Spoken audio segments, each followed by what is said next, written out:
गजोधर सज्जनपुर में रहने वाला वैसे तो एक ब्राह्मण था, लेकिन वो बहुत ही गरीब था। गजोधर अपनी पत्नी संजना के साथ रहता था। वो स्वभाव का बड़ा ही अच्छा व्यक्ति था। गांव के सभी लोग उसे बहुत पसंद करते थे, क्योंकि वो सबकी मदद करता था। एक बार गांव की पंचायत में गजोधर और संजना की हालत अच्छी नहीं है। बेचारा किसी से कुछ कहता तो नहीं, परंतु उसकी स्थिति हम सब जानते हैं।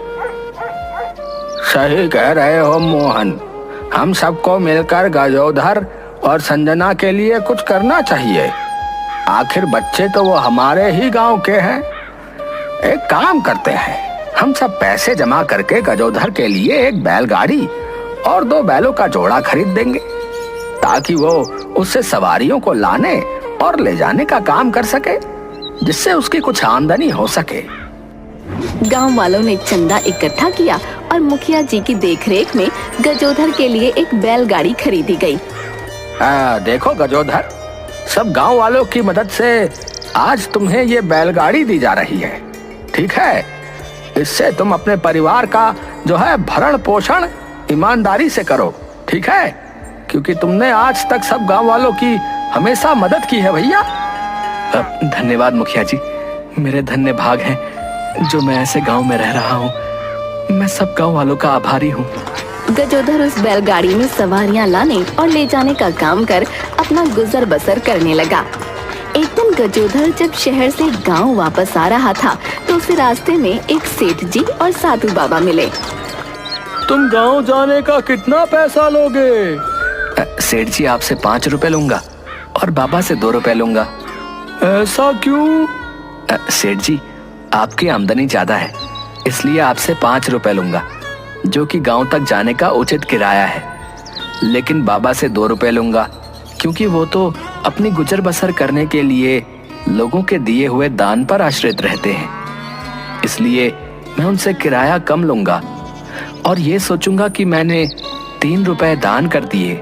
सेठ और साधु बाबा दोनों लोग बैलगाड़ी में बैठ गए और वहाँ से निकल पड़े। साधु बहुत बुजुर्ग थे। गजोधर ने साधु महाराज से कहा, बाबा, आप काफी बुजुर्ग हैं। आप अपने अनुभव किए हुए कुछ किस्से सुनाएं, जो हमारे जीवन में हमारे भी काम आए और हमारा ये सफर भी कट जाए। मैं तुम्हें अपने अनुभव का एक किस्सा सुनाता हूँ, लेकिन उसका मैं 1 रुपया लूंगा। ठीक है साधु महाराज, आप किस्सा सुनाइए। अगर कोई बात 4 आदमी एक साथ मिलकर तुमसे कहें तो तुम्हें वो बात मान लेनी चाहिए और उस काम को कर लेना चाहिए। अब उसके बाद साधु महाराज, ये बात तो यहीं खत्म हो गई। दूसरी बात के फिर से 1 रुपया लूंगा। ठीक है महाराज, सुनाइए। जब भी किसी नदी के घाट पर स्नान करने जाओ तो उस घाट पर स्नान करना जहां पर लोगों की भीड़ ना हो। भीड़ भाड़ वाले घाट पर स्नान मत करना। आगे बताइए साधु महाराज। ये बात यहीं खत्म हो गई। अगर आगे की बात सुननी है तो 1 रुपया और लगेगा। सेठ जी से तो मैं 5 रुपए लेने वाला हूँ। अभी भी मेरे पास 1 रुपए का मुनाफा है। मैं एक और बात सुन सकता हूँ। महाराज, कृपया करके एक बात और सुना दें। अगर कोई बात छुपाना चाहते हो या कोई भेद किसी से गुप्त रखना चाहते हो तो वो बात अपनी पत्नी से भी कभी मत कहना। महाराज, बातों बातों में हम लोग गांव पहुंच गए। गजोधर सवारियों को उतार अपने घर लौट आता है।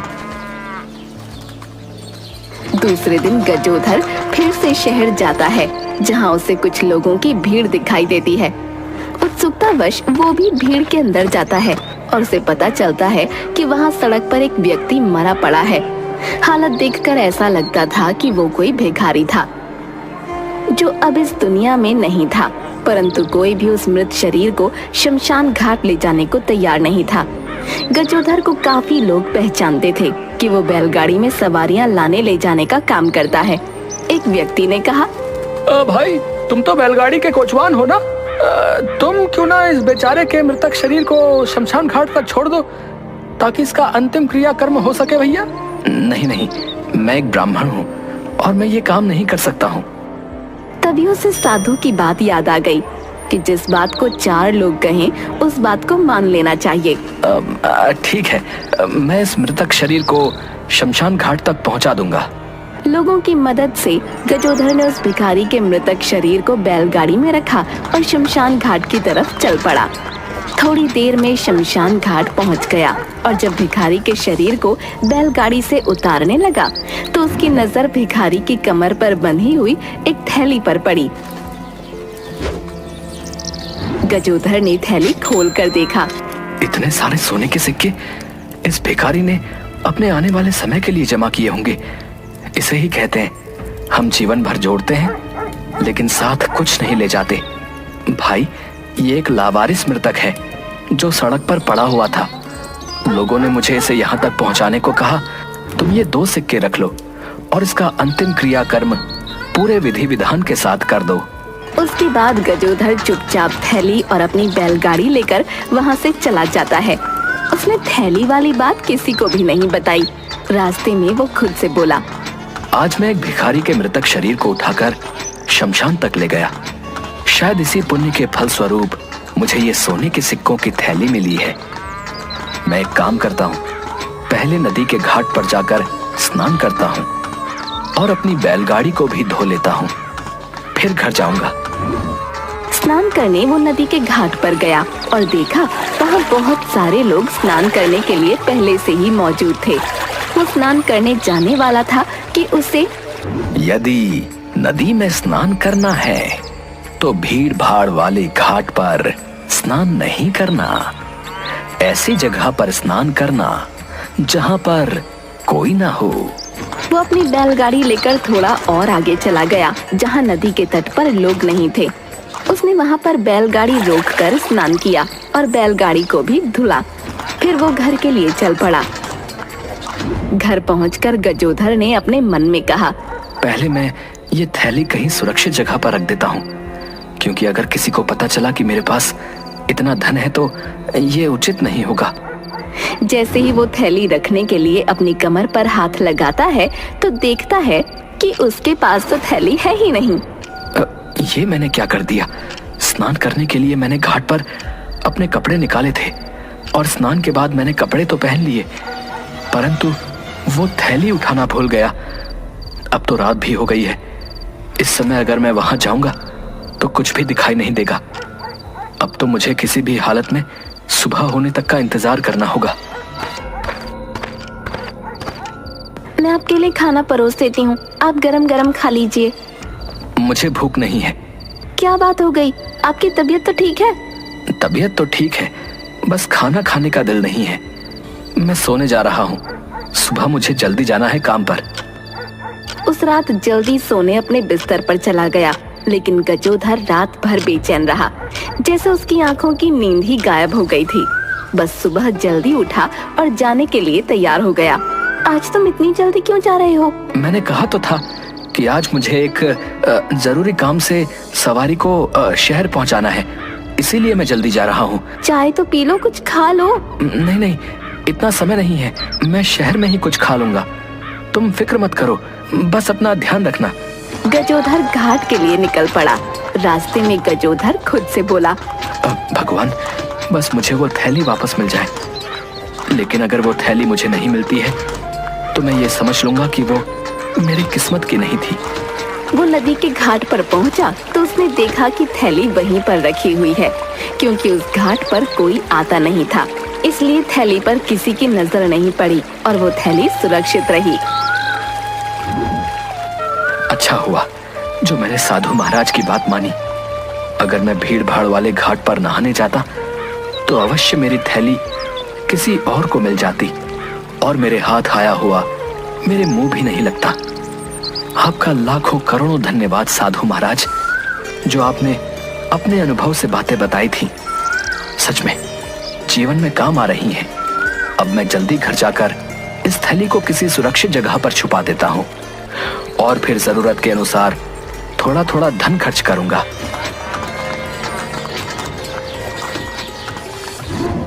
गजोधर थोड़ा थोड़ा करके धन खर्च करने लगा और कुछ समय बाद उसने अपना घर अच्छा बनवा लिया।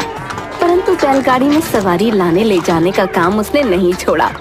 गजोधर के पड़ोस में रहने वाला धनीराम गजोधर की तरक्की देखकर उससे ईर्ष्या करने लगा।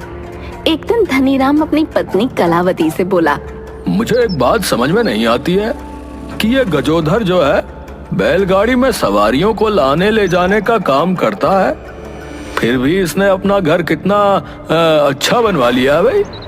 और जहाँ पहले उनके पास जो है खाने को भी नहीं रहता था, आज देखो उनकी स्थिति कितनी अच्छी हो गई है।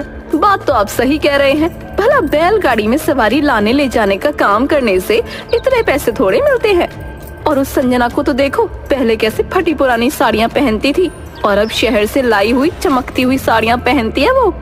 हमें पता लगाना होगा इन सब के पीछे राज क्या है, समझ रही है ना। गजोधर से तो कुछ पूछा नहीं जा सकता क्योंकि वो काफी चालाक है। परंतु तुम एक काम करो, उसकी पत्नी के पास जाओ और बातों बातों में उससे गजोधर की कमाई का जरिया पूछ कर आना। मैं अभी जाती हूँ, शुभ काम में तेरी कैसी।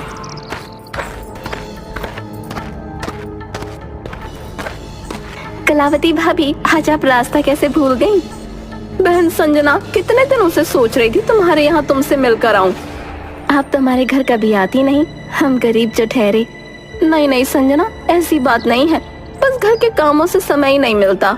बहन, तुम्हारे दिन तो अचानक बदलने लगे हैं। अब तो तुम्हारा घर भी बड़ा हो गया है और सुंदर बन गया है। तुम्हारी स्थिति तो पहले से बहुत अच्छी हो गई है। पर ये तो बताओ, ये सब हुआ कैसे? ये तो मैं नहीं जानती, लेकिन मेरे पति बहुत मेहनत करते हैं। अरे बहन, तुम नहीं जानती इन पतियों को।